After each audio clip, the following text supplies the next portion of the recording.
Bonjour à tous, après les 5 premières minutes réglementaires, pour attendre les dernières personnes. Aujourd'hui, nous accueillons donc Cyril Saros de Matière, qui très gentiment a accepté de remplacer Christian Tsiatka, qui ne pouvait venir aujourd'hui, retenu par l'INSERM. Et donc Cyril Saros va nous parler de ces techniques très actuelles, hein, CRISPR-Cas9, comme vous le voyez là. Cyril Saros est ingénieur chimiste. Il a ensuite switché vers la biologie, un parcours que je connais bien. Il a fait une thèse en biologie appliquée au milieu médical. Et puis de cette thèse, en fait, déjà au préalable, il avait donné un petit peu de côté industrie, puisqu'il a travaillé un petit peu chez L'Oréal également. Et de là, il est passé donc en bioinformatique, qui dans les années 90, 99-2000, était vraiment à leur grand boom au début, du boom sur la bioinformatique dans les laboratoires. Et donc c'est comme ça qu'il est sur cette thématique-là qu'il est rentré à l'IGH, qui est l'Institut de génétique humaine à Montpellier, où il est toujours actuellement. Et intéressé par la communication, par aussi la valorisation des recherches, il s'est un petit peu spécialisé dans ce domaine-là. Et il occupe actuellement à l'IGH, entre autres, un poste justement en recherche et valorisation, qui est un poste qui n'est pas très très courant dans les laboratoires, qui sont en général des postes portés par les délégations de CNRS, mais qui là est vraiment dans l'institut lui-même. Donc ça veut dire qu'en fait il y a beaucoup de valorisation possible dans ce domaine-là. Et il a à ce titre-là organisé donc une conférence, un colloque international sur les techniques de modification génétique. Et c'est à cause de cette conférence à laquelle assistait quelqu'un du laboratoire que nous avons invité donc les deux organisateurs, d'abord Christian Tsiatka et maintenant Cyril. Voilà, bien je vais lui laisser la parole pour vous expliquer ces nouvelles types de modification génétique. Merci beaucoup pour cette fabuleuse introduction et présentation. Merci de m'avoir invité. Donc en fait, oui, je ne suis pas Christian Tsiatka, qui est directeur de l'école de l'ADN de Nîmes, mais comme il était retenu, je fais la conf à sa place. C'est pas ses diapos, c'est les miennes. Il m'a prévenu assez à l'avance pour une fois, donc c'était bien. Et donc en fait, parce qu'on a organisé ce colloque à Montpellier il y a un an, c'était en novembre 2017, sur ces technologies d'édition du génome. Mais c'est pas parce qu'on l'a organisé ensemble que forcément je fais ces confs quand il ne peut pas venir. Je suis également trésorier de l'école de l'ADN de Nîmes, donc je bosse pas mal avec lui, ce qui me permet de faire ça. Bon, mon vrai métier, comme il a été dit, je suis correspondant valorisation au CNRS, à l'Institut de génétique humaine, qui est une unité mixte Université de Montpellier et CNRS depuis à peu près 1 an. Donc vous avez peut-être vu l'affiche. C'est l'affiche qui a été faite par un ancien stagiaire à moi. Et j'ai donné un titre qui est peut-être un peu violent, mais il faut savoir remuer un petit peu les dogmes. Change ton génome toi-même. Parce qu'on va voir qu'avec CRISPR-Cas9, enfin CRISPR en général, en fait, souvent je vais dire CRISPR ou CRISPR-Cas9, mais la vraie thématique c'est CRISPR. Après, on va voir qu'il n'y a pas que les Cas9, Cas9, il y en a beaucoup d'autres. Il y en avait avant, il y en a beaucoup d'autres maintenant. Et donc en fait, on va voir que de façon très simple, parce qu'en fait, c'est des méthodologies qui coûtent très peu d'argent par rapport à ce qu'on fait maintenant dans les labos, et qui sont relativement assez faciles à mettre en œuvre, voire des fois un petit peu trop. Donc du coup, c'est pour ça qu'il y a ce petit personnage qui va couper la fameuse double hélice de l'ADN, puisqu'en fait, c'est un peu ça le cœur de l'histoire. Et pourquoi il y a un petit colis à côté? Parce que vous verrez, vous pouvez très bien commander sur Internet vos kits CRISPR pour faire des petites modifications à vos plantes, à vos animaux, descendance. Oui, on va parler de trucs pas bien du tout. D'ailleurs, en parlant de trucs pas bien du tout, et pourquoi j'insiste sur ces trucs pas bien du tout? Parce qu'en fait, dans le grand public, ce qui passe dans les médias, ce qui passe dans le grand public, c'est un petit peu la peur qui donne. Ici, c'est un article du Monde du mois de septembre de cette année, qui faisait un article pour savoir si on pouvait profiler les maladies. Et dans son article, c'est la phrase d'en haut, qui est en fait donc un extrait du fameux Bienvenue à Gattaca, un film je ne prends plus l'année, quelle année, 97, où donc seuls les êtres parfaits génétiquement pouvaient aller dans l'espace, Et il y en a un qui est parfait, entre guillemets, et qui a un accident, et il y a un enfant naturel, c'est pas bien à cette époque-là, pour celui-là, d'être un enfant naturel, qui voulait aller dans l'espace, il faut tout un tas de trucs. Mais du coup, la phrase qui dit bon, vous avez demandé les yeux noisettes, cheveux foncés, peau claire, etc. J'ai enlevé la myopie, j'ai enlevé l'alcoolisme, qui ne vont pas servir à grand-chose. Quand on lit ça, ça fait évidemment penser à de l'eugénisme. Et donc, vous savez qu'en cette année, 2018, c'est l'année de la révision des lois de bioéthique. Et typiquement, l'édition du génome, l'eugénisme et beaucoup d'autres sujets comme la PMA, procréation médicalement assistée, l'intelligence artificielle, font partie de ces points chauds et c'est actuellement, je crois, en deuxième ou troisième révision. Donc on va parler d'information génétique. Donc l'information génétique, c'est quoi en fait? Ça sert à fabriquer de la matière vivante. Donc ou par reproduction, un mâle lapin, une femelle lapin, ou autre qui donne une descendance. Mais l'information génétique, c'est aussi un lapin qui mange de la carotte, ça fait un plus gros lapin. Donc en fait, l'information génétique sert à, par et la reproduction et le métabolisme finalement, à créer de la matière vivante. Revenons-en au sujet qui nous intéresse aujourd'hui. Donc CRISPR-Cas9, CRISPR, ce sont des ciseaux moléculaires, le couteau suisse du génie génétique, puisqu'on peut faire énormément de choses avec. Donc il y a deux représentations. Alors la représentation d'en haut, tout en haut à gauche, en fait est un peu fausse parce qu'avec CRISPR-Cas9, et là j'insiste bien sur le Cas9, on ne coupe pas l'hélice de l'ADN que sur un brin, on la coupe sur les deux brins. Et ça c'est assez important puisque c'est ce qui se passe en fait dans la nature. Tous les jours, on a notre double hélice de l'ADN qui est coupée plusieurs dizaines de fois. C'est pas grave parce que la cellule a quelque chose, a un mécanisme, heureusement, pour réparer tout ça. Sinon, ça serait très embêtant, on ne serait pas là aujourd'hui. Et la coupure pourquoi cette coupure se fait? C'est souvent des accidents liés à la pollution, aux UV du soleil, au tabagisme. Donc vous mélangez tout ça et vous avez encore plus de double coupure sans avoir besoin de CRISPR, Cas9, pour subir ce genre de mutations.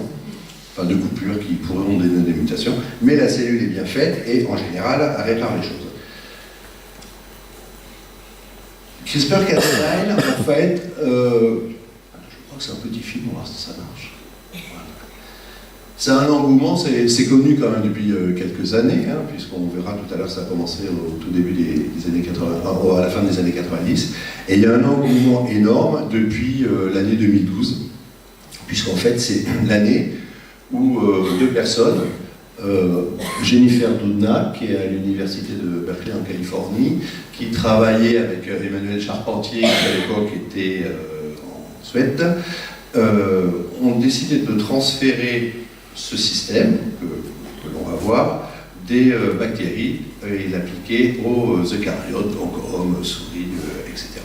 Donc depuis, on voit là-haut, c'est le nombre de publications qui sortent dans PubMed, si vous voulez, c'est une grosse bibliothèque de toute la littérature scientifique. Donc là, les derniers chiffres sont de 2013, mais ils sont assez importants. Le nombre de laboratoires français et étrangers, ces diagrammes en bas là, j'ai un pointeur, qui utilisent les techno CRISPR, pareil, ça correspond à peu près à 2012. Donc dès qu'on a vu que ça servait, que c'était applicable à autre chose que des bactéries, du coup c'est parti vraiment en flèche et tout le monde l'utilise.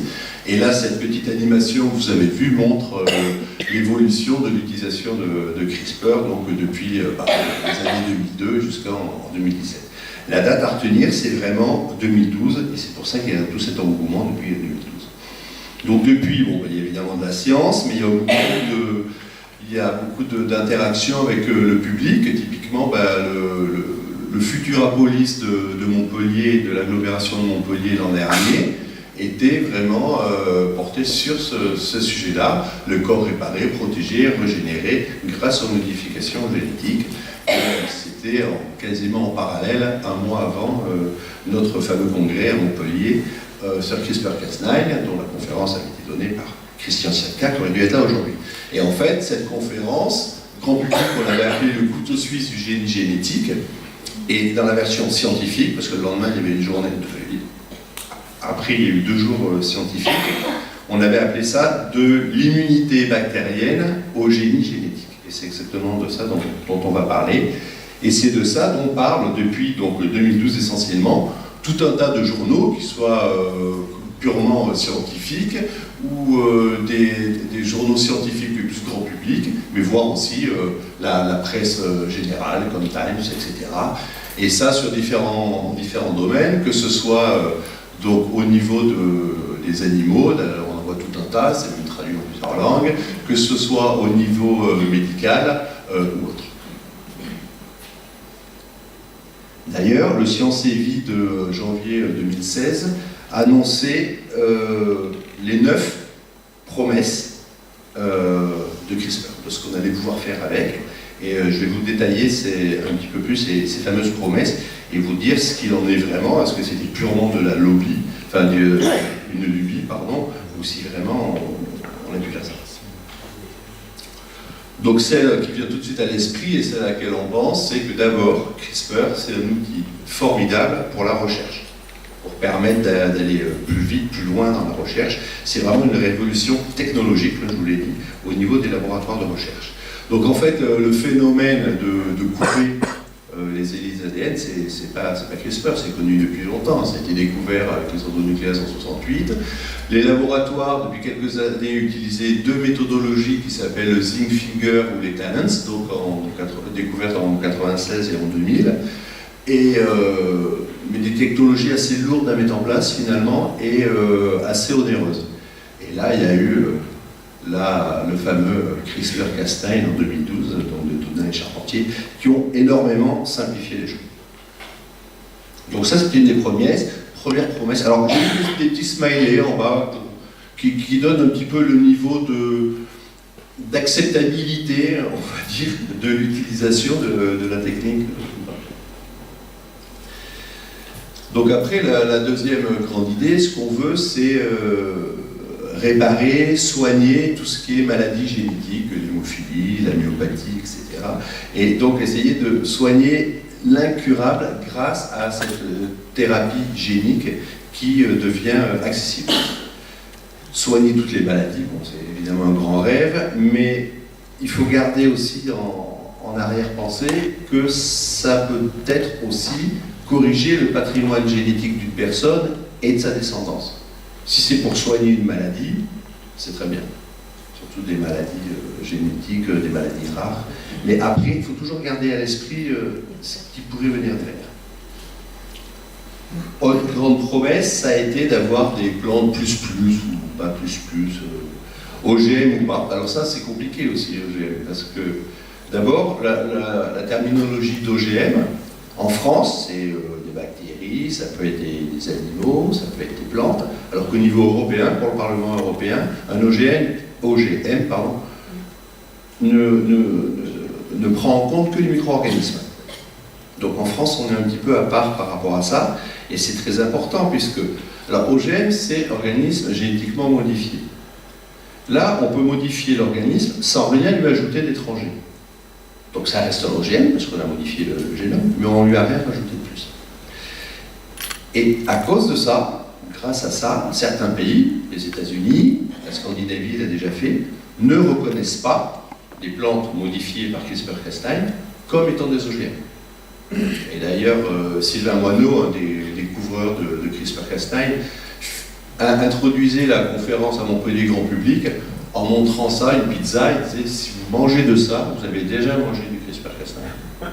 Bon, ceci dit, il est au Canada, l'étiquetage sur les OGM ne sont pas les mêmes qu'en France, mais du coup, en France, ça a quand même un gros impact, parce qu'il y a beaucoup de semenciers qui se disent, non, c'est pas des OGM, mais du coup, on ne veut pas avoir le même étiquetage sur nos produits que si ça avait été un OGM au sens strict tel qu'on est, parce qu'on ne met pas forcément d'ADN étranger avec CRISPR-Cas9. CRISPR-Cas9 coupe, on n'est pas obligé de rajouter quelque chose. Mais le fait de couper, on l'a quand même modifié génétiquement, puisqu'il y a eu une action de l'homme sur le patrimoine génétique de la plante ou autre. Ah oui, alors, mais par contre ça marche bien, parce que du coup on va pouvoir faire peut-être des fruits plus gros, des plantes nécessitant moins d'eau, donc tout de suite on le voit dans les pays où il est compliqué d'avoir de la culture. Si on pouvait améliorer justement le rendement ou la nécessité de nutriments de ces plantes grâce à cette technologie, pourquoi pas. Bon, l'OGM, je viens déjà en parler, et effectivement un cas qui existe vraiment aux États-Unis, et je pense que c'est pour ça qu'il peut y en avoir dans la pizza, ils ont réussi, et Sylvain Moineau a participé à cette expérience, à diminuer le brunissement des champignons de Paris. Vous savez, quand on les garde un peu trop longtemps, ils deviennent un peu bruns dessus. Et là, en fait, ils ont juste enlevé un gène, et en enlevant ce gène-là, ils ne brunissent plus. Enfin, la brunissure met beaucoup plus de temps à apparaître. On a un produit plus sexy à mettre dans la pizza, qui est plus joli. Là, vous avez vu que les couleurs du Kismaïli commencent à passer du vert vers l'orange et on va aller vers le rouge. Autre grande promesse, enfin qui avait été annoncée comme telle, c'était par exemple pour éradiquer la malaria. La malaria ou le paludisme, hein, c'est 650 000 morts par an. Et en fait, c'est pas le moustique lui-même qui vous donne la maladie, c'est qu'il est porteur d'un parasite et quand il vous pique, il vous transmet le parasite et c'est comme ça qu'on a la maladie. Donc en fait, le but, c'était d'utiliser CRISPR-Cas9 pour immuniser ces animaux, donc en fait là le moustique, pour qu'il ne soit plus vecteur de ce genre de maladie. Il y a eu des études qui ont été faites dans un laboratoire anglais, où ils se sont dit, bon ben tiens, on va faire ce qu'ils appellent du gene drive sur ces moustiques, et on va voir un petit peu ce que ça donne. Les gens disent, ah oui, c'est pas mal, ça a bien marché, il fait, mais bon, la grande question c'était, est-ce que ça va pouvoir marcher dans la nature, avec des espèces sauvages ou pas, et est-ce que franchement ça va marcher, est-ce que ça va perdurer? Et donc à ce moment-là, c'est pas très vieux, ça je crois que ça date ça peut être 2015 ou 2016, à ce moment-là, ils se sont dit oui, non, mais d'après la modélisation, on pourra vraiment le savoir au bout de 20 générations. Et en fait, il y a un papier qui est sorti, un papier scientifique qui est sorti, que je ne dise pas de bêtises, en 7 ans, je crois. Au bout de 8 générations, pour ce moustique-là en laboratoire, il n'y avait plus aucune femelle. La reproduction des moustiques ne générait que des mâles, plus de femelles. Donc, ok, il n'y aura plus de paludisme, mais il n'y aura plus ce moustique-là. S'il y a plus ce moustique-là, au niveau de la biodiversité, ça a forcément quelque part un impact. C'est très difficile d'évaluer l'impact que peut avoir la biodiversité. Après, vous me dites, oui, bon, c'est un moustique et tout, ouais, mais quand même, le moustique, c'était certainement l'aliment favori de quelques animaux. Après, sur d'autres moustiques, je reviens sur la biodiversité, c'est clair que le moustique tigre dans nos régions, il n'existait pas il y a 20 ans. Donc si on éradique le moustique tigre, maintenant, en ce moment, pas dans 100 ans, mais maintenant, l'impact sur la biodiversité, en fait, il va être très très faible. Puisqu'il n'existant pas avant, il n'y a pas de chaîne trophique derrière. Bon, à part peut-être améliorer le repas des différents geckos qu'on va avoir dans nos jardins. Mais bon. Mais par contre, au niveau de la malaria, par contre, l'Africain, évidemment, l'Africain, malaria, il y en a à Madara aussi. Si lui, on lui dit on va éradiquer complètement le moustique et ça éradique complètement la maladie, sachant que j'ai dit combien 650 000 morts par an. D'un côté, ça peut faire rêver, mais de l'autre côté, on touche à la biodiversité.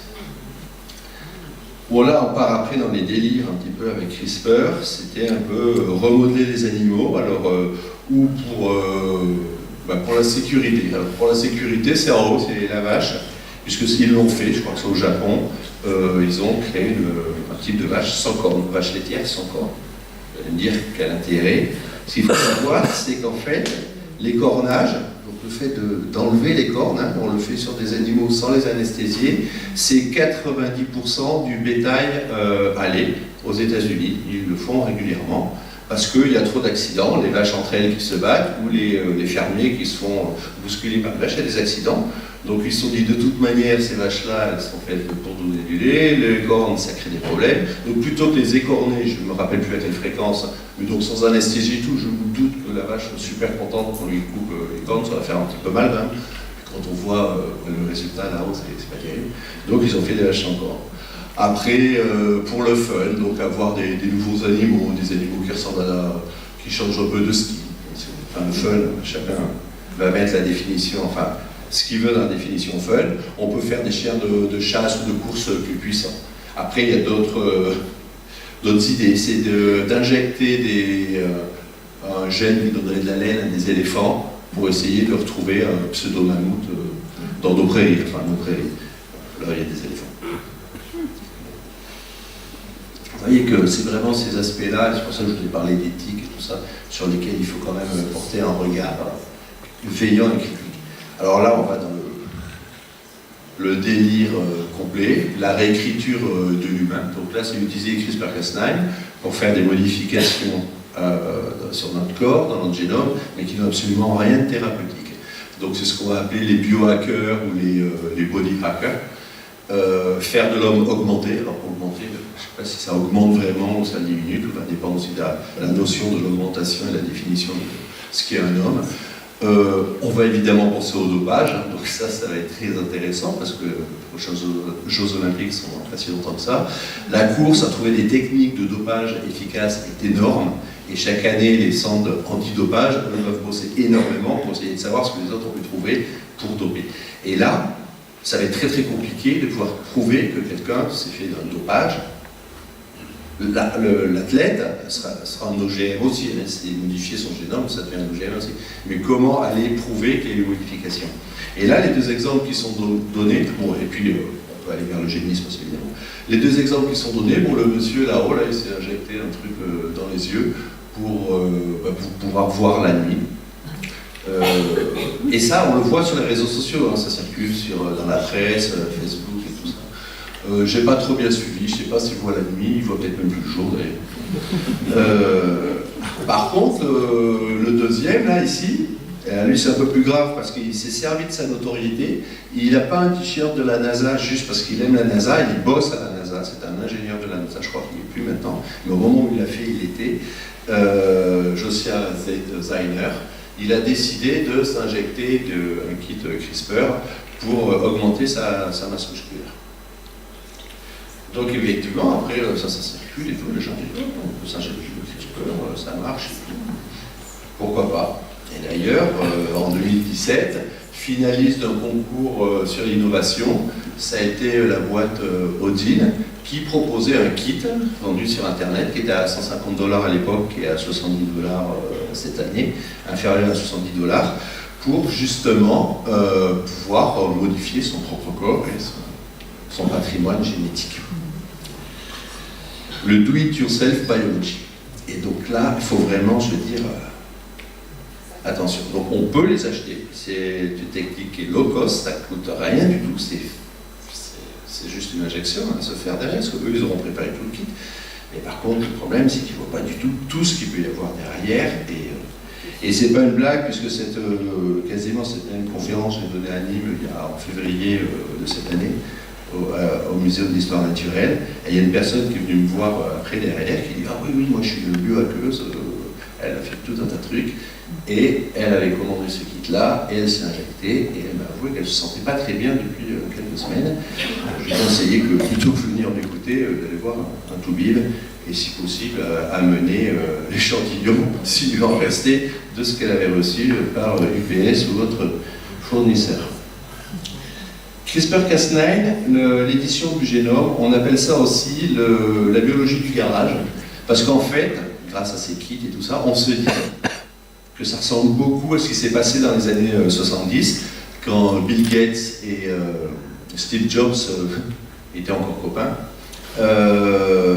ont décidé en fait de mettre l'informatique, de faire tous ces changements sur l'informatique qui permet l'informatique de au grand public. Dans les années 70, il n'y avait pas beaucoup de personnes qui avaient des ordinateurs, mais c'est grâce à eux que l'informatique est devenue ce qu'elle est aujourd'hui. Et avec CRISPR, on a un petit peu peur que justement, cette biologie qui était réservée au laboratoire devienne un petit peu biologie du garage, chacun va pouvoir faire le petit biologie. Comment ça s'appelait les kits qu'on achetait quand on était petit, la petite chimie amusante ou le petit chimiste, tout ça. Et bien là, ça va être le petit biologiste. Du coup, vous pouvez aussi entendre cette terminologie de biologie. Donc, je parle de génome évidemment, donc je vais faire un petit rappel sur le génome et 2-3 notions de reproduction, tout ça. Mais si jamais tout le monde dans la salle me dit non, c'est bon, on maîtrise, pas besoin, je peux zapper. Un petit rappel, ça fait pas de mal? Oui, oui. Allez. Donc l'ADN, en fait, ça va donner des gènes. Tout l'ADN ne donne pas des gènes, c'est des parties qu'il y a dans l'ADN qui vont donner des gènes. Et en fait, l'ADN, c'est une molécule chimique, hein, c'est l'association de ces quatre molécules. Et en fait, ça varie dans la double hélice selon un code particulier, qui est le fameux code génétique, pardon, donc le A avec le T, le C avec le G, donc c'est cytosine, le G guanine, adénine. Ça, c'était juste pour montrer un peu de chimie. Cet ADN, les chromosomes, en fait, c'est un repliement d'ADN. Okay, donc, chez nous, l'humain, nous avons nos 22 paires de chromosomes, ce qu'on appelle les autosomes, plus une paire qui est dite sexuelle, donc XX pour les femmes et XY pour les hommes. Et les cytogénéticiens, entre autres, font ce genre d'image ici, qu'on appelle un karyotype. Donc là, il y a un XY, donc ça, c'est le karyotype de monsieur, et là, il n'y a pas de Y, donc a priori, c'est le karyotype de madame. Et j'y reviendrai après. Et donc, en haut, vous avez les différents chromosomes qui sont représentés. Les chromosomes, en fait, dans chaque cellule, on va avoir donc toute notre collection, on va dire, des chromosomes dans chacune des cellules. Et ça fait à peu près 2 mètres d'ADN par cellule. Et donc, si on fait 75 kilos, il est évalué à peu près à 75 milliards de cellules, fois 2 mètres. Et bien, avec ça, on peut faire 380 fois l'aller-retour Terre-Lune, avec juste ce qu'on a dans le corps. Incroyable. Donc, au niveau des gènes, les gènes vont se trouver, donc on est sur le chromosome, vous avez vu tout à l'heure sur le karyotype qu'il y avait des colorations un peu, c'est ce qu'on appelle de la coloration cytogénétique, et c'est dans ces endroits-là que les chercheurs, les cytogénéticiens vont voir les gènes. Là, c'est l'exemple de la zone du chromosome 7, du bras Q. Alors Q, ça veut dire que c'est le long bras, c'est celui qui est en bas, en fait il y a 2 bras. Dans un chromosome, on parle d'un bras court et d'un bras long, donc Q c'est le bras long. Et c'est la bande 3, donc, qui est voilà, 1, 2, 3, voilà. La sous-bande 1 et la sous-bande 2, qui est à cet endroit-là précis, dans ce locus, on appelle ça un locus, localisation du gène, qui est identifié par carte, donc c'est assez qu'on va trouver, par exemple, ici le gène qui va coder pour la protéine CFTR qui est impliquée dans la mucoviscidose. Et j'ai représenté ici donc la séquence génétique, donc la suite des lettres qu'on a vu tout à l'heure, ATGC, c'est la séquence des lettres ATGC pour ce locus-là. J'ai évidemment pas tout mis, puisqu'il y aurait dû y en avoir 250 188. En fait, quand on a découvert le génome humain, quand on a fait le génome humain donc dans les années 2000, c'est ça. En fait, ce qu'on fait, c'est une suite de lettres comme ça. Et pour un génome humain, si je ne dis pas de bêtises, il me semble que ça correspondrait à 1000 annuaires de Paris. Les annuaires papier, donc si c'était à peu près comme ça, ça devrait être donc 1000, ce qui fait quand même beaucoup, et c'était impossible pour l'homme de lire et de trouver les gènes dedans, d'où l'avènement de la bioinformatique. Et d'ailleurs, maintenant, on produit tellement de données sur la génétique ou autre que la bioinformatique ne s'y suffit pas. Il y a l'intelligence artificielle qui arrive derrière. C'est un autre débat. Donc, le séquençage chez l'homme est environ 25 000 gènes, chez l'humain.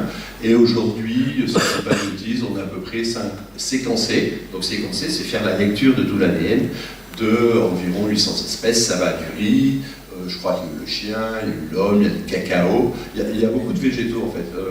Il y a eu beaucoup plus de végétaux qu'à la base. Et il y en a beaucoup. Donc j'ai dit que l'information génétique c'était pour produire du vivant, donc s'il y a la production de vivant, il y a reproduction et il y a hérédité. Donc en fait nous avons tous dans nos cellules les chromosomes en double copie, donc on a 2 Z chromosomes, que je sois chez madame ou chez monsieur.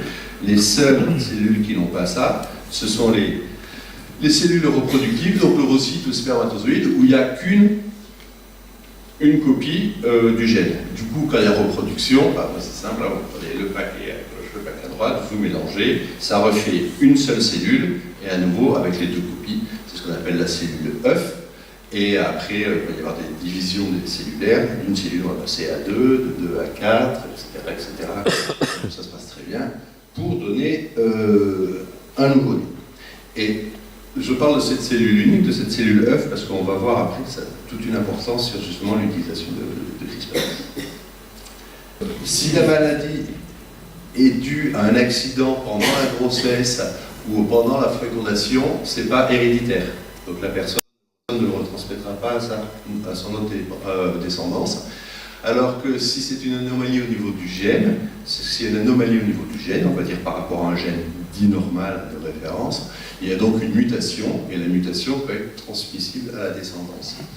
Et on va voir que c'est important, puisque le gène, donc, ça donne l'information qui va donner les protéines, on y revient derrière, et si la protéine est altérée, ou si elle n'est pas, ou si elle n'existe pas, elle n'aura pas l'effet escompté d'une protéine normale, entre guillemets, et ce qui peut provoquer des maladies. Au niveau des mutations, il y a des, on va parler de la transmission, pardon, on va parler de transmission récessive dominante et liée à l'X, au chromosome X. Donc rapidement, pour la transmission récessive, en fait, ça veut dire qu'il suffit de... il faut que les deux parents, le père et la mère, soient porteurs de la maladie. Du coup, vous voyez, vous croisez, donc vous en prenez un, à chaque fois un du père, vous mettez dans une blanche ici, hop, là, et pareil pour la mère, et en fait, on va dire que les enfants malades, il y en a un quart à cause de justement de cette récessivité. Par contre, si la transmission est dominante, c'est-à-dire qu'au niveau du gène, le gène muté, il peut n'exister que chez un des deux apporteurs, un des deux parents. Donc c'est le cas ici, là ils ont mis quoi? Ils ont mis le papa qui est malade. Donc effectivement, là on voit forcément, mathématiquement, si vous voulez par deux, là qu'il y a les deux enfants, on a deux enfants malades. Et il y en a un troisième, qui est ce qu'on appelle la transmission liée au X, au chromosome X.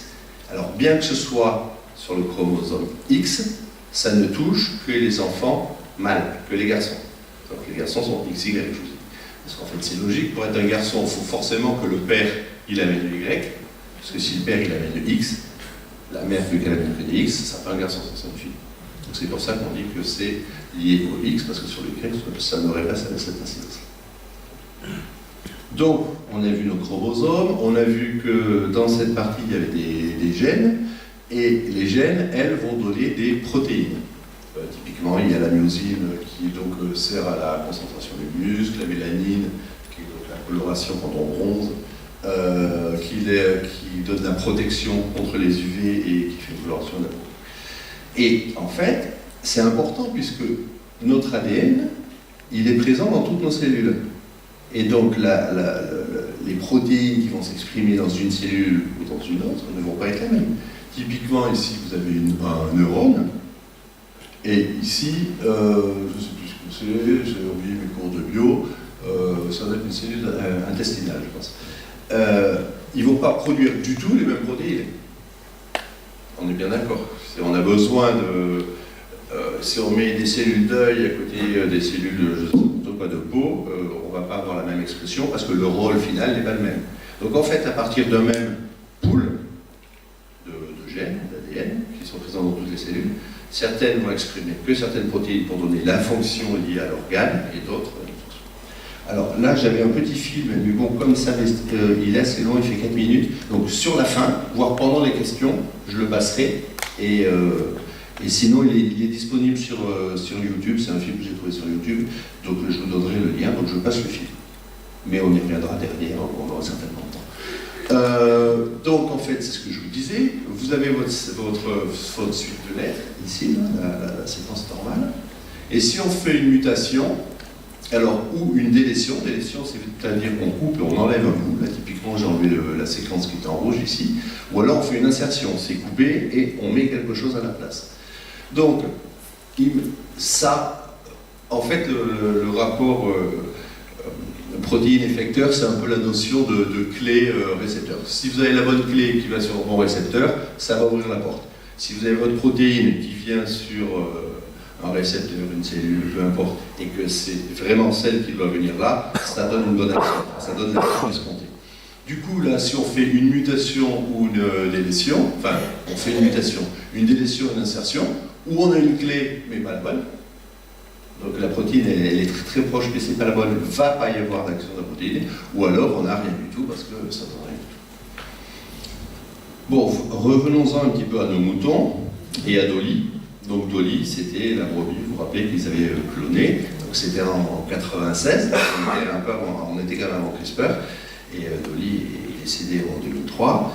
Et en fait, ça a été aussi un petit peu une révolution, ça fait un petit peu peur aux gens, mais finalement on se dit, bon, c'est un outil, il ne va pas y avoir de grands fous qui vont faire des choses. Si, je crois que la secte Raël avait dit à un moment qu'ils avaient cloné un humain, bon, on ne sait pas ce que c'est devenu, et a priori ça devait être du faux.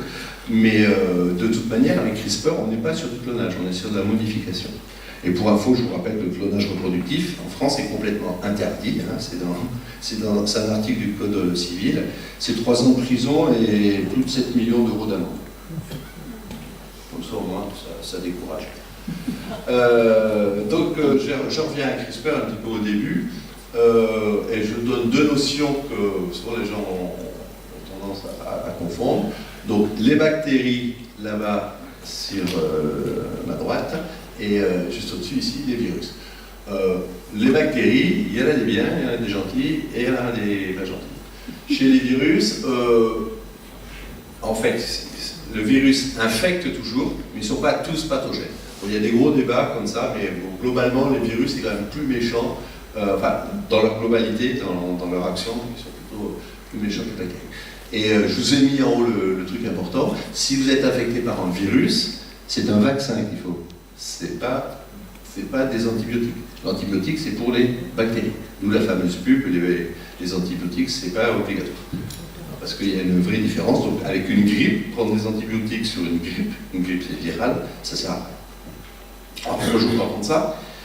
Parce qu'en fait, CRISPR, on va mettre CRISPR-Cas9, ça a été découvert en 87 chez une bactérie, justement. Il y avait un truc qui était bizarre dans une bactérie, et on a découvert que dans l'ADN de la bactérie, il y avait un truc qui s'appelle CRISPR, et en fait CRISPR c'est l'anagramme de Cluster Regulatory Special Palindromic Repeats.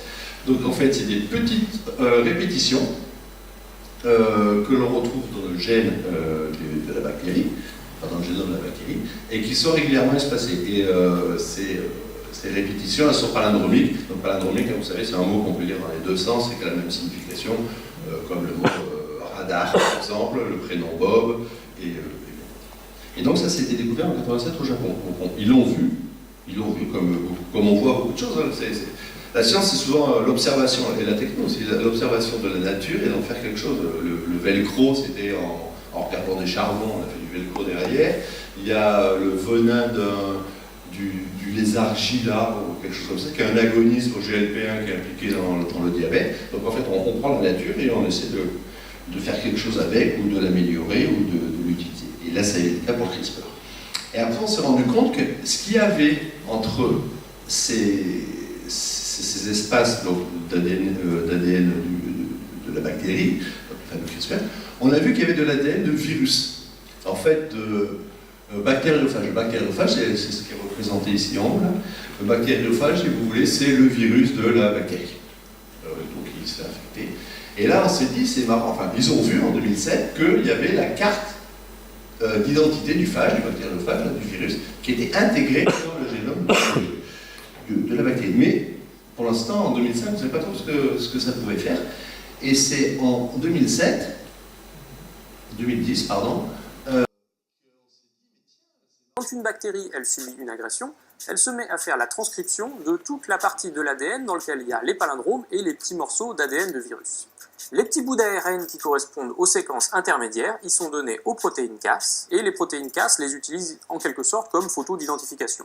Et ces protéines Cas, ensuite, elles se baladent dans la bactérie, et si elles trouvent un bout d'ADN qui colle avec leur ARN, c'est qu'il appartient à un virus, et donc elles s'y accrochent et le découpent. En fait, c'est un peu le système immunitaire de la bactérie, c'est un peu un vaccin, si vous voulez, mais c'est mieux qu'un vaccin. Parce que ce vaccin-là, la bactérie, elle le transmet à sa descendance. Donc en fait, elle ne sera plus attaquée par ce bactériophage-là. Donc là, on est chez les prokaryotes, la bactérie. Et en 2012, donc ça je vous l'ai dit tout à l'heure, Jennifer Doudna, la blonde, et Emmanuelle Charpentier, la brune, donc une américaine et une française, ont trouvé le moyen de transférer, de transposer cette technologie CRISPR, donc qui était chez la bactérie, chez les eucaryotes. Et il y a un autre personnage qui s'appelle Feng Xiang, qui lui bosse au MIT, Massachusetts Institute of Technology aux États-Unis aussi, qui lui a humanisé, si vous voulez, la technologie et la commercialisée. Je défie un peu l'heure.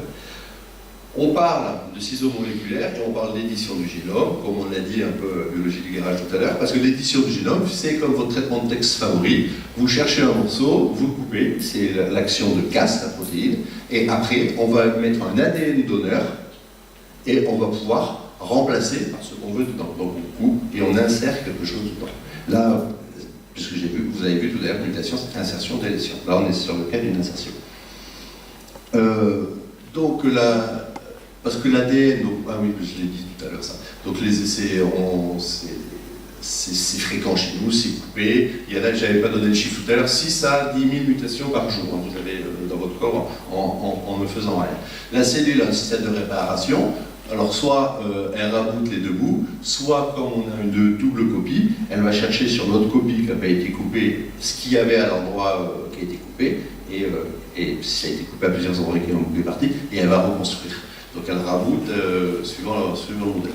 Donc nous, ce qu'on veut, quand on utilise CRISPR, c'est qu'on coupe, mais on ne veut pas qu'elle reconstruise à l'identique, c'est pas le but. Donc on va lui donner un bout d'ADN qu'elle va insérer à l'endroit voulu. Je vous ferai la différence après, parce qu'on ne fait pas que couper et insérer. Donc en gros, ça se représente comme ça. Ça, c'est l'ADN. Donc c'est celui qu'on a vu, si vous voulez, du bactériophage, du virus. Il y a la protéine Cas qui est ici, avec ce qu'on a appelé un ARN guide, peu importe. Et ça va couper aux deux endroits la double hélice de l'ADN. Donc c'est comme rechercher couper qu'on a vu tout à l'heure sur la biologie. Et là, ici, on va rajouter un bout, donc, ou l'ADN modèle, mais c'est pas ce qu'on veut, ou un donneur, qui va aller s'insérer à l'endroit où c'est coupé. Donc c'est vraiment le coupé. Là, c'est 38 minutes, je le mets, ce film. Bon, on va essayer de le mettre. Donc en fait, là, c'est une représentation artistique, mais assez réaliste de comment ça marche. Donc il y a Cas qui arrive, qui a reconnu, donc, grâce à l'ARN guide, qui est ici la séquence d'ADN qui va devoir couper. Il y a un endroit pour les ciseaux, il faut les voir, c'est cette espèce d'arc de cercle là. Ça s'est arrêté, c'est moi qui l'arrête ou c'est pour qu'on puisse voir? C'est peut-être moi qui ai arrêté. Ah oui, c'est là, j'ai vu son dos. Donc il le coupe, et il le coupe vraiment, voilà. Et après, ça va être reconstruit, donc, ou à l'identique, ou parce qu'on va donner un ADN. Et du coup, il a reconstruit la séquence, et vous avez donc ou un gène réparé, ou un gène muté pour faire autre chose. Voilà.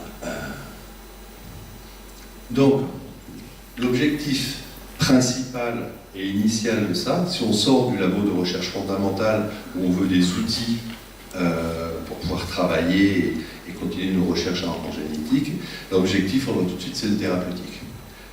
Je vous ai dit qu'on a X copies de notre ADN partout dans notre corps. Donc le plus simple pour essayer de faire ça, c'est d'interagir avec donc, CRISPR sur la fameuse cellule œuf qu'on a vue tout à l'heure, donc ici qui va se diviser, etc., où on n'a qu'une seule copie d'ADN. Après, il y a, donc elle se divise, il y en a 2, il y en a 4, etc. Ça brûle là, l'embryon, et en fait, derrière, on va avoir un nouvel individu qui est donc un individu génétiquement unique. Bon, il y a une notion d'épigénétique qui vient derrière, mais je ne vous en parlerai pas vraiment. Si vous avez des questions pour en parler, qui fait aussi qu'on a notre identité biologique. Nous ne sommes pas que de l'ADN. C'est parce qu'on a de l'ADN qu'on va faire exactement la même chose derrière. Vous en entendez parler partout maintenant de l'épigénétique. J'ai même vu qu'ils faisaient des crèmes de beauté épigénétiques. Et en fait, c'est l'environnement qui va jouer sur votre génome et qui va faire qu'il va y avoir quelques petites variations dans un sens ou dans l'autre et qui donc font notre diversité biologique. Et ça, là, ces objectifs thérapeutiques, finalement, il y en a, quoi, ça marche, puisque en 2017, en août ici, une maladie génétique sur des embryons humains a été faite. Donc, voilà, je reviens un petit peu derrière. En 2017, en novembre, là, ils avaient fait... Ah oui, alors là, ils ont éliminé un chromosome. Grâce à CRISPR-Cas9, ils ont éliminé un chromosome. Alors là, forcément, vous dites, ah ben oui, éliminer un chromosome, typiquement, quelqu'un qui a atteint une trisomie, il a 3 fois, au lieu d'avoir 2, il a 3 fois un chromosome en trop. Si avec CRISPR-Cas9, dès la première cellule, la cellule 1, on arrive à enlever ce 3e chromosome, après il va se diviser et tout, mais il n'y aura toujours que 2 fois le chromosome, 3 fois, et bien du coup, il n'y a plus la maladie. Bon, les études ne disent pas qu'en fait, il a aussi détruit pas mal d'autres chromosomes, et puis il n'était pas complètement détruit, tout ça, c'est pas au point. Mais si on lit ça comme ça rapidement, on dira, tiens, ça supprime un chromosome dans la presse, voilà, on a une thérapie là-dessus. Donc bon, voilà, ça s'est mis depuis encore plus récemment, là, septembre 2018, il y a des grandes promesses, des actions de CRISPR, de la thérapie par CRISPR pour les dystrophies musculaires de Duchenne. Donc vous pensez bien que tout ça, il faut faire attention un petit peu à ce qui se passe réellement avec cette technique et à l'avenir.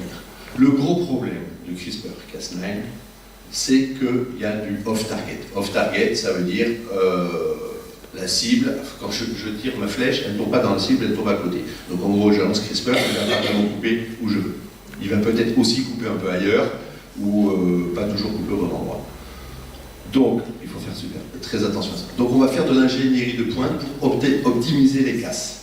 Typiquement, on va utiliser ce qu'on appelle des dead casses, donc c'est des casses mortes entre guillemets, qui vont nous servir uniquement à reconnaître l'endroit. On va enlever la fonction ciseau.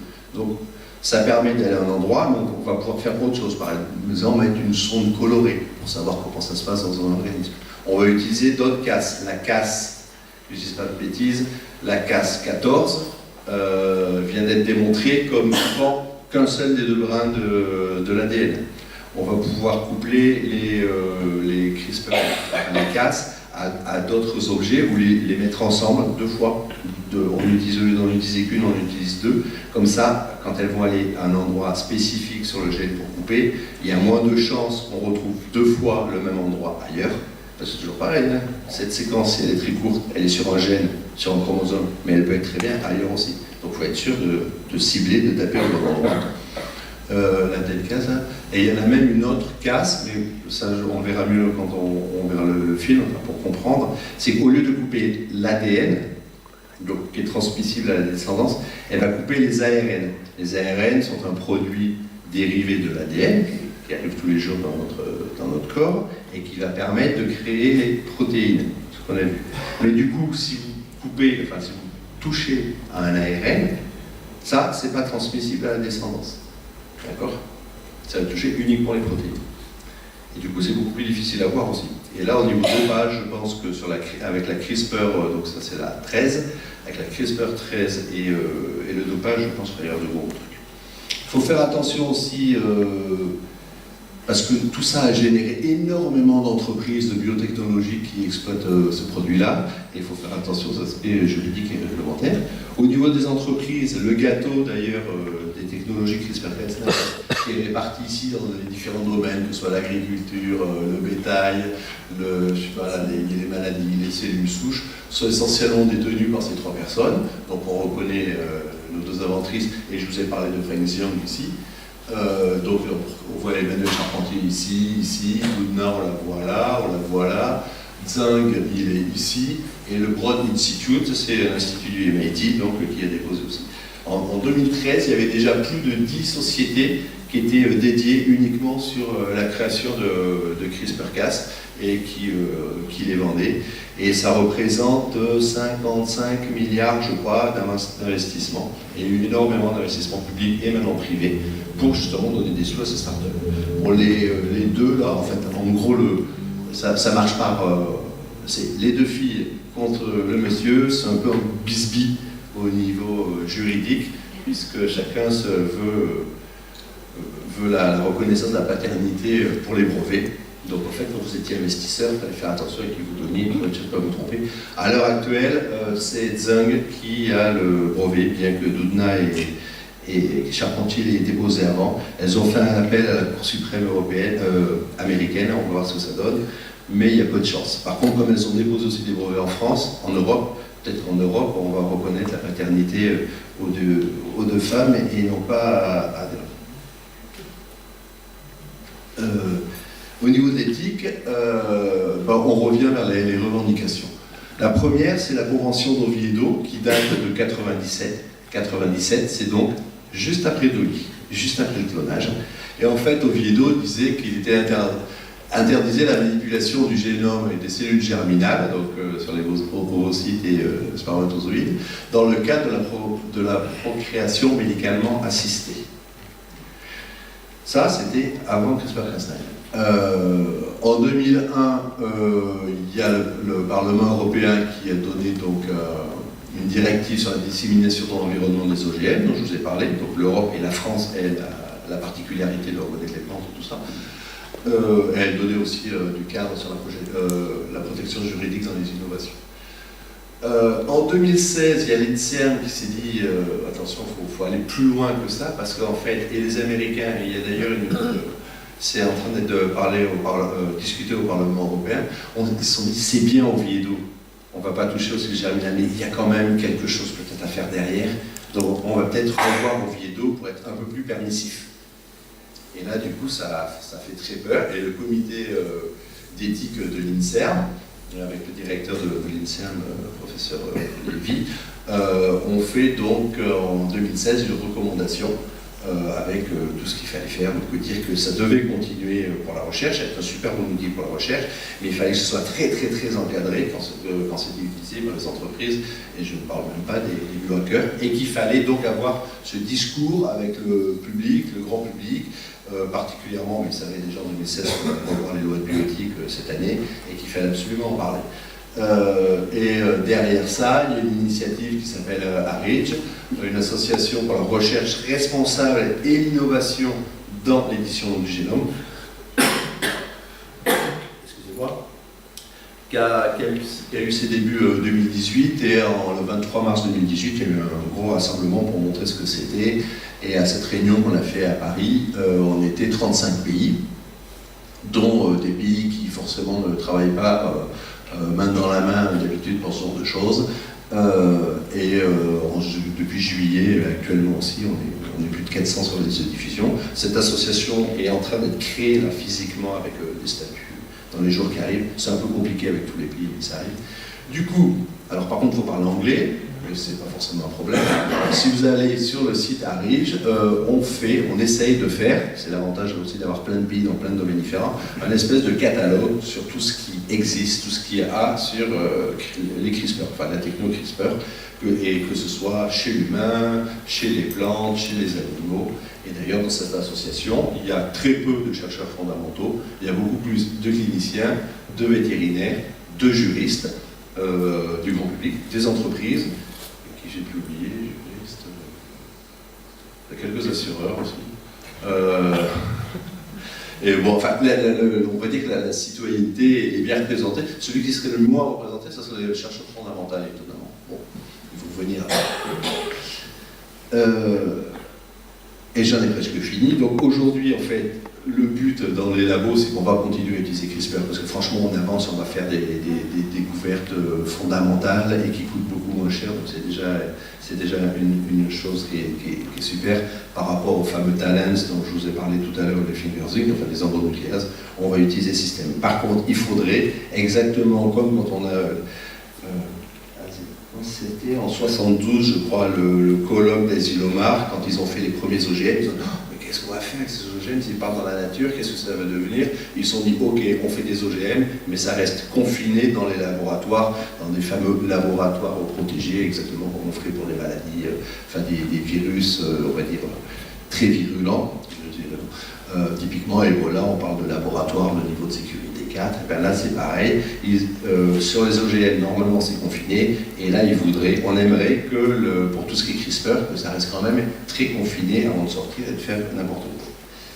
Je finirai par les remerciements. D'abord, vous d'être venu assister à cette conférence, l'association de m'avoir invité, et vous voyez Christian Siatka, c'est lui en rôle, qui aurait donc dû parler à ma place, donc directeur de l'école de l'ADN, Sylvain Moineau de l'Université Laval, c'était pendant mon colloque à Montpellier, mon collègue à l'IGH, Hervé Zeitz, qui travaille en intelligence artificielle et sur CRISPR-Cas9 et qui va donner les références bibliographiques, et les gens, évidemment l'association ARIDGE, mais comme je fais partie du bureau de ARIDGE, je ne peux pas m'auto-remercier, et j'ai mis ici en fait donc le PowerPoint sera disponible, hein, sera en PDF, avec le film, et après si vous voulez diffuser, pas de problème. C'est les sources, en fait, les images que j'ai prises à droite à gauche sont issues de sources. Je finirai par ça, c'est on appelle ça le take home message, l'idée, voilà, l'idée à ramener à la maison de ce qui se passe. Vous avez tout résumé, comment ça marche, comment ça coûte, tout ça. Vous avez mon adresse email si jamais vous aviez des questions, si vous voulez me joindre par rapport à ça, si vous avez des questions, vous pouvez les poser là aussi, mais il y aura cette adresse-là, n'hésitez pas. Je vous laisse 5 minutes et après, je crois que vous aurez PowerPoint, pas besoin de date. Et comme ça, j'ai remonté sur le fil en même temps que les questions, parce que je suis sûr que vous avez des questions. Je vous remercie. Merci beaucoup.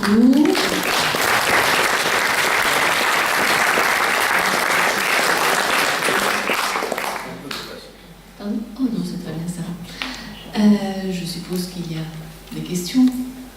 Hop, une là-bas tout de suite. Je vais parler. Attends, je vais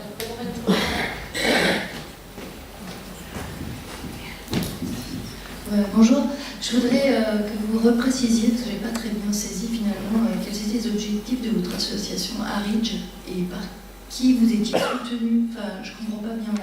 On est soutenu par personne pour l'instant. Pour l'instant, on n'est pas très soutenu. C'est une initiative donc, de chercheurs, dont certains découvreurs de CRISPR, qui se sont dit qu'il faut vraiment qu'on regarde ce qui se passe et on ne peut pas laisser faire n'importe quoi. Donc, pour l'instant, on n'a pas de fonds, on n'est pas financé. Donc il y a 4 Français, un Suisse, un Espagnol et un Néerlandais, je crois, dans le bureau pour démarrer. Et on a lancé cette initiative qui ça a fait des vagues puisque c'est sorti dans pas mal de papiers. Ils ont parlé de l'initiative juste après la conférence. On a eu un premier papier scientifique qui est sorti dans le CRISPR Journal, parce qu'il y a un journal qui s'appelle CRISPR. Et globalement, voilà, l'idée est en train de prendre. Bon, nous, ce qu'on veut, c'est avoir un regard. On est invité absolument partout sur la planète depuis mars dernier pour aller donner des conférences comme ça. Le point vraiment négatif, on va dire, c'est qu'il y a un papier dans Science, donc un journal scientifique plutôt américain, qui nous a laminé le mois dernier en disant oui, mais c'est quoi cette association? Il n'y a pas beaucoup de visibilité, il n'y a rien qui s'est fait concrètement à part des visites, et finalement ça reste que des Européens, donc en fait ça doit être une sous-structure d'un truc européen et tout.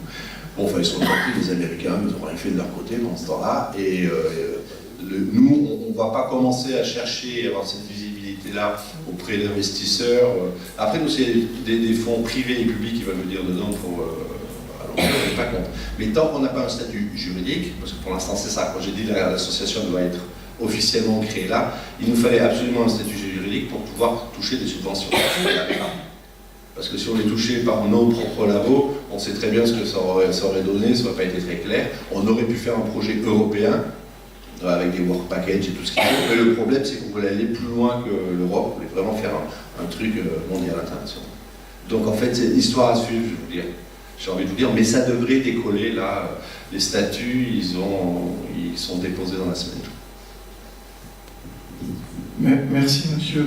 Mais votre truc là, ça fait très peur. Ah oui, je sais. Moi j'ai fait esprit. Il faut que nos cellules de la muqueuse buccale et des bronches soient extrêmement solides et un moral d'acier pour se reconstituer dans le 10e de seconde qui suit, après que l'inhalation d'une bouffée de tabac, puisque vous avez dit le mot en début de conférence, ait cassé des milliers de chromosomes. On est drôlement solides, nous les êtres humains. une bouffée de tabac, je casse 100 millions de chromosomes, et dans la seconde qui suit, mes chromosomes se reconstituent. 100 millions de chromosomes, vous avez beaucoup de... Ah, mais l'être humain est très costaud, mais vous avez jamais vu, même sans parler de la globalité de l'être humain, vous n'avez jamais vu des choses hallucinantes où avec des cheveux, ils arrivent à tirer des poids incroyables parce que la kératine, donc c'est une protéine qui est dans le cheveu, est d'une résistance incroyable. L'être humain est une machine incroyable. Et vous voulez la modifier, cette machine? Non, vous l'améliorez.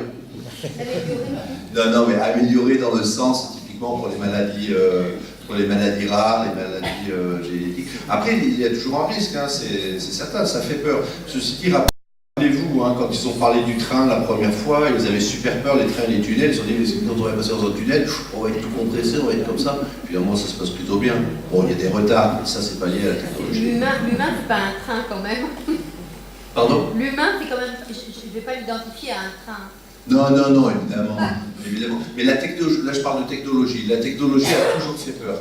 Comme je parle un peu d'intelligence artificielle, à l'heure actuelle, on entend plein de trucs, l'intelligence artificielle fait super peur. Mais il n'y a pas vraiment de raison d'avoir peur de l'intelligence artificielle. Après, là où il faut faire attention, c'est toutes les technologies en fait peuvent faire peur. C'est qui maîtrise la technologie, on fait quoi avec la technologie. Oserais-je parler du nucléaire? Oui. Ah ouais, voilà, le nucléaire, la techno est bien, ce qu'on en a fait, pas forcément bien. Vous avez pris l'image d'une clé, vous pouvez nous donner une idée du nombre de clés potentielles contenant une casse 9? Puisque si j'ai bien compris, c'est l'endroit où ça va couper qui les rend différentes, ces clés.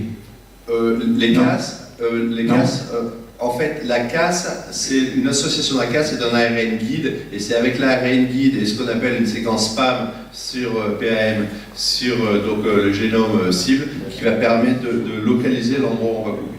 Mais il y a 2 milliards de barreaux à l'échelle de la paquet. Oui. Et donc, suivant le barreau et les 2 barreaux auxquels on coupe, on va faire quelque chose de différent. J'ai toujours pas bien compris comment on choisit et combien il y a de clés finalement. Ah mais ça après, on pourrait attaquer exactement aux endroits où on veut. Il suffit donc de ce fameux ARN guide va reconnaître une séquence, reprenons la clé, bon c'était pour les protéines, c'était pas pour l'ADN, mais peu importe, reprenons l'image de la clé et de la serrure, il peut y avoir autant, si la casse c'était la clé, il peut y avoir autant que de serrure. C'est pas un problème, puisqu'il suffit d'aller dire, moi je veux que tu coupes ça. Mais d'ailleurs on en est à un point où ça va très loin, parce que je peux très bien lui dire de m'enlever, vous vous rappelez là, quand il y avait toutes les lettres là, je peux très bien dire à une casse, tu vas m'enlever une lettre. Le truc c'est qu'il enlève une lettre, cette lettre-là elle existe partout. Donc il faut juste dire à la casse, et c'est là, et ça c'est du génie génétique, et c'est ce qui va permettre de faire cet ADN qui va dire, tu vas là. Il faut juste dire, si j'enlève une lettre, celle-ci, on va lui dire, mais à côté de cette lettre-là, il y a ce paquet jaune, et de l'autre côté, il y a la télécommande noire. Donc, elle coupera que cette lettre-là. Ça marche bien parce que je suis le seul dans la salle à avoir cette télécommande-là et un paquet jaune. Par contre, les paquets jaunes ici, il y en a peut-être plein qu'on dans la salle. Donc en fait, la casse pourrait aller ailleurs. Mais c'est pour ça que je dis qu'au moment où on va utiliser 2 casses. Si j'utilise que ça, Lotus pour pas le dire jaune, je suis sûr que dans la salle, il y en a plein. Imaginons, on dit à quelqu'un, trouve les paquets jaunes, il va aller voir tout le monde. Non, moi c'était ceux-là que je voulais. Donc il peut se tromper. Pour ne pas se tromper, j'ai dit, c'est le paquet jaune, la lettre que tu veux enlever, ou la séquence que tu veux enlever, qui est à côté de la télécommande noire. Et donc là, je vais cibler. J'étais plus clair? Bon, un petit peu d'espoir peut-être aussi pour cette chose. Il y a beaucoup de maladies de cancer qui entraînent des lésions avec des translocations de parties. Donc il y a un moyen éventuellement de relocaliser les segments qui ont été... manquants. Les segments manquants? Oui. Alors, c'est toujours pareil. La techno, elle est simple quand on parle d'une cellule unique avec donc voilà, une collection, on va dire. À partir du moment où il y en a à plusieurs endroits, bon, il y a le fameux résumé off target, hein, ça peut faire n'importe quoi. Mais tout à fait, on pourrait remettre les parties manquantes aux endroits où il faut. D'ailleurs, sur une des la maladie là sur les embryons humains qu'ils ont fait. par contre c'était sur la cellule 1, on est d'accord. C'est ça, il manquait, c'était une maladie cardiaque, et il manquait 4 nucléotides, je crois. 4 nucléotides, et donc ils sont allés les remettre. Bon, évidemment, c'est du in vivo, mais par contre, les embryons in vivo qui ont été générés comme ça, 75% étaient viables, et enfin, parmi les 100 où ça a marché, donc où la mutation a vraiment été corrigée, donc la mutation d'élétion, le groupe qui était parti, qui n'existait pas par défaut, 75% étaient viables. Une question ici, mais on me demande aussi de lancer la vidéo. Alors, en fait, la vidéo, je fais juste un petit pitch sur la vidéo. Ça va vous reprendre tout ce que je vous ai dit sur le gène. Donc, en fait, on va rentrer dans la cellule. De la cellule, on va rentrer dans le noyau. Le noyau, on va voir l'ADN. Et l'ADN, après, on va voir qu'il va être... La double hélice de l'ADN va être ouverte afin de pouvoir dupliquer et... elle va être ouverte afin d'avoir après les ARN messagers, les ARN de transfert et de créer des protéines qui sont le fameux donc, clé cellulaire. Il n'y a pas de son, non, c'est ce truc-là. Et normalement, voilà, bon, c'est en anglais, il y a quelques termes qui vont s'afficher, mais si vous avez des questions, vous me dites, je l'arrête. Donc voilà, là, on se balade dans la cellule, donc la cellule, c'est plusieurs éléments. Là, on va aller dans le noyau, et c'est dans le noyau où se trouve donc notre patrimoine génétique, donc les chromosomes. Le chromosome, je vous ai dit que c'était un enroulement d'ADN. Bon, c'est un petit peu plus compliqué que ça, il y a des histones dont je ne vais pas parler, peu importe.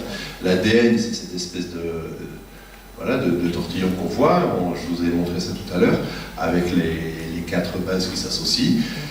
Certaines parties de cet ADN sont des gènes, tout n'est pas gène. Il y a de l'ADN, entre guillemets, qui ne sert à rien, après le film je vous dis pourquoi. Là, il y a un élément qu'on appelle l'ADN polymérase. Donc en fait, ce qu'elle fait, c'est qu'elle ouvre la double hélice et elle va créer à côté, donc elle prend les lettres homologues, complémentaires, et elle va créer donc un ARN, donc c'est une espèce de petite usine qui fabrique cet ARN messager. Et donc, si je fais une petite pause, on peut faire la pause. ARN messager, je vous ai dit, donc la double hélice, c'est Cas9 qui coupe, et l'ARN, la Cas13 ne coupe que ça. La double hélice, c'est notre patrimoine génétique, ça c'est ce qui est issu dans la cellule, qui est fabriqué tous les jours dans la cellule, par nos cellules, par notre corps. Et c'est de ça qu'on va voir après qu'il y a les protéines qui viennent. Donc si on peut modifier ici, c'est-à-dire que si jamais il y a une expression de l'ADN qui donne un ARN et que l'ARN va donner une mauvaise protéine, au lieu d'aller modifier l'ADN en lui-même, on pourrait modifier que là. Ou mauvaise protéine, ou au contraire, lui dire, au lieu de... Je dis n'importe quoi. On va dire que ce brin-là, il crée une protéine. On va le modifier un peu, ce brin d'ARN, pour dire que tu ne vas pas m'en créer une, tu vas m'en créer 100. Il faut le voir comme ça. Je vais booster mon effet création de protéines. Et c'est là où le dopage va certainement essayer de tabler. Donc après, ça continue. Non, ça continue pas. Si, voilà. Donc, bon, alors il est où, enfin, ça c'est de la génétique, j'en parle pas. On a notre ARN qui est ARN messager qui sort du noyau, qui va se promener dans la cellule. C'est pas mal fait ce qu'il fait. Bon, il est un peu pixelisé, donc j'ai piqué sur internet, c'est pas la même résolution qu'ici. Il va trouver un ribosome, qui est un autre élément de la cellule, l'ARN messager. Là, il y a ses amis qui. Une protéine, c'est une suite d'acides aminés, c'est la boule que vous voyez en haut. Ça, c'est c'est ce qu'on appelle un ARN de transfert, ça ici, là, tout ça, là. Et ici, vous avez donc le complémentaire de l'ARN messager. Vu que l'ARN messager, c'était le complémentaire de l'ADN, si on prend le complémentaire du complémentaire, on se retrouve à ce qu'on avait sur l'ADN, et donc en fait, c'est bien le message qui vient de l'ADN qui fait que pour cette...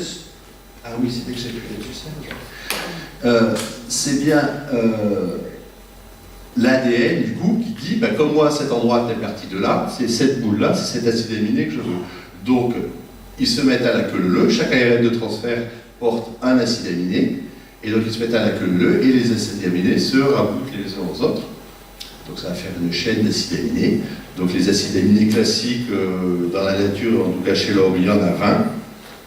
Je ne vais pas les énumérer. Cet acide aminé forme ce qu'on appelle la structure primaire de la protéine, qui va s'arranger, qui va se mettre dans une certaine forme, et qui donne ce patatoïde-là. Et c'est ça qui a une action ou qui n'a pas d'action.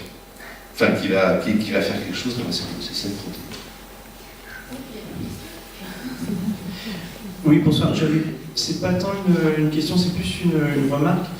Dans votre présentation, finalement, vous nous présentez CRISPR comme un outil qui est extraordinaire, et je pense que la communauté scientifique est d'accord avec ça. Mais je pense qu'il faut avoir plus de mesures dans le potentiel de ce qu'on peut réellement faire aujourd'hui avec CRISPR. Je pense qu'il y a un vrai décalage entre ce que vous nous présentez et ce que les gens sont réellement capables de maîtriser quand ils utilisent l'outil aujourd'hui. Et à l'occasion de présentation grand public, je pense qu'il faudrait aussi insister sur ce point-là. Ouais. Parce que je veux tout simplement dire que, évidemment, d'un côté, c'est puissant. Et il faut se poser des questions sur les choses qui pourront être faites à l'avenir et qui pourraient poser problème, les problèmes d'ordre éthique. D'un autre côté, moi je peux comprendre le public qui va se dire, avec un outil comme ça, que font les chercheurs pour ne pas avoir encore plus de réponses sur toutes les questions, notamment les maladies. Et je pense qu'il faut mesurer vraiment les choses par rapport aux réelles potentialités du mécanisme aujourd'hui. Oui, tout à fait, vous avez raison, j'ai peut-être pas beaucoup insisté, le message était pas clair, mais la techno, dans la théorie de cette techno, c'est super facile, on va pouvoir faire tout ça. En fait, ça se fait pas comme ça, c'est très compliqué. Je vous ai parlé de la possibilité de supprimer un chromosome X, non pas X, un des chromosomes. C'est ce que sort le papier, et tous les articles plus grand public ont sorti ça, ils ont dit, ils reprennent le titre, on a supprimé un chromosome avec CRISPR-Cas. Par contre, quand on lit l'article, et vraiment dans le fond de l'article, écrit en tout petit, on va dire entre les lignes, il a un peu attaqué les chromosomes à côté, et c'est pas si reproductible que ça, mais c'est... en fait, on est à un point où la technologie, aujourd'hui, cette techno, elle va plus vite que la science fondamentale, et donc on comprend le juridique, et c'est là le problème, c'est qu'on part un petit peu tous azimuts, et effectivement, on va tomber sur plein de barrières qui seront des freins à ce qu'il ne faut pas faire ou ce qu'on ne pourra pas faire. C'est pas la solution, c'est sûr. Une question ici. Voilà, il y en a une au fond d'abord. Bonjour, est-ce que vous pouvez en dire un peu plus sur les biohackers et les entreprises qui vendent visiblement à bas coût ces technologies?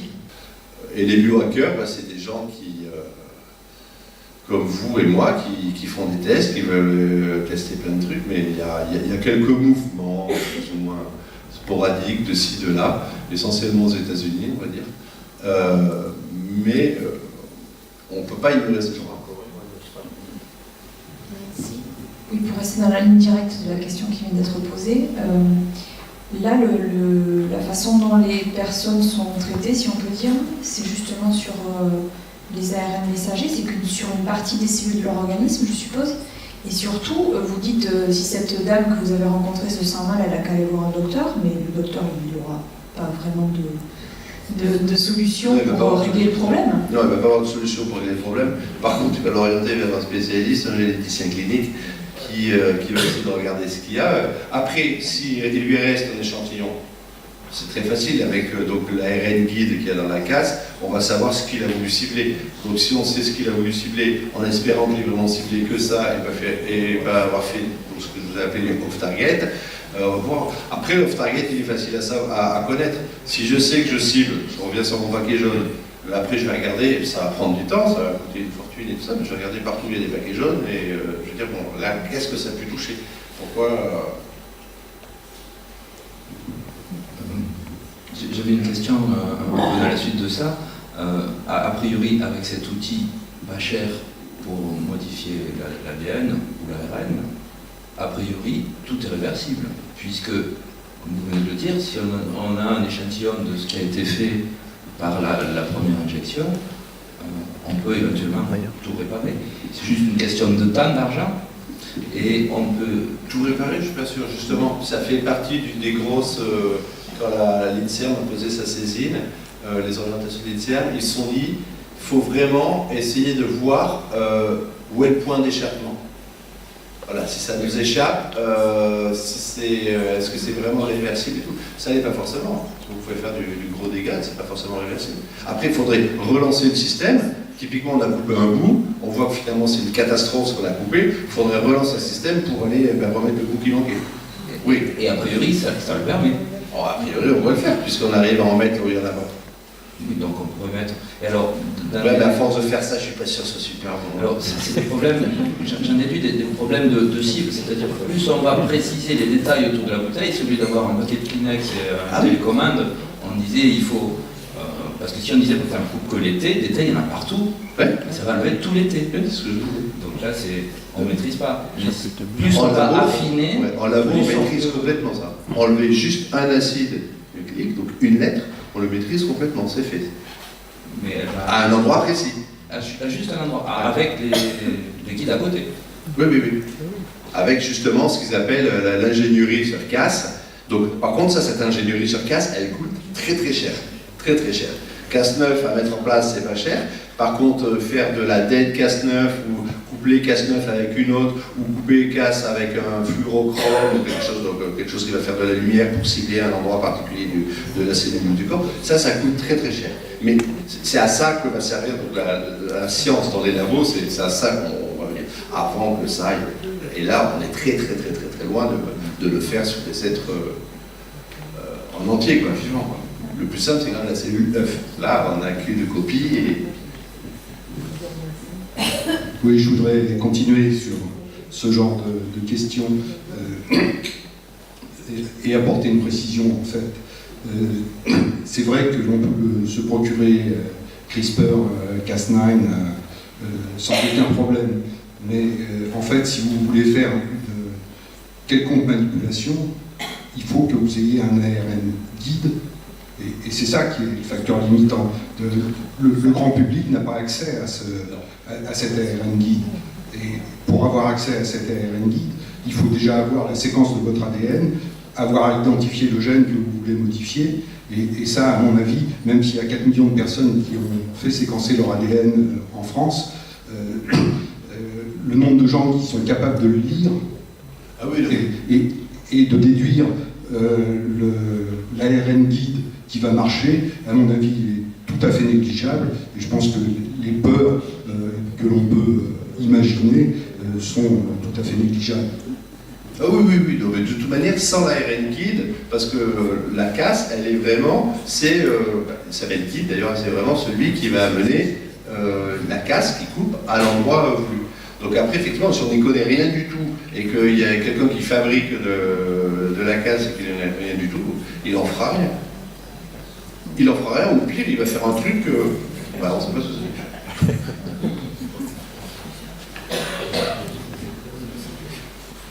Après, pour reprendre la question sur, là, tout à l'heure, les boîtes de bio... autant on arrive à identifier les sociétés qui font du séquençage, vous pouvez envoyer des échantillons de salive ou autre à des boîtes américaines et vous faire votre séquençage, ce qui n'est pas franchement très bien, enfin on va dire, vu par tout ce qui est agence de biomédecine et tout ça en France, parce que bon, on ne sait pas tout ce qu'il y a derrière, on ne sait pas ce qu'ils vont faire avec les résultats, et vous non plus d'ailleurs. Ça là commence à être identifié, il y en a beaucoup qui le sont identifiés, d'autres qui le sont beaucoup moins. Par contre, sur la casse, sauf si vous appelez, mais ça c'est une boîte sérieuse, ils ne font pas n'importe quoi. Les boîtes donc, de zinc, de DNA et les 10 autres, elles ont pignon sur rue et elles fabriquent des casques parce que vous les utilisez en laboratoire. Mais si je demande à ma tante ou à ma grand-mère de leur envoyer à leur adresse postale sans qu'il y ait un nom de laboratoire derrière, ils ne l'enverront jamais. Bon, je pense que le débat n'est pas terminé sur ces points-là. On aura peut-être l'occasion de le reprendre plus tard. Merci à vous, merci à tous. Voilà. Au revoir. Merci beaucoup.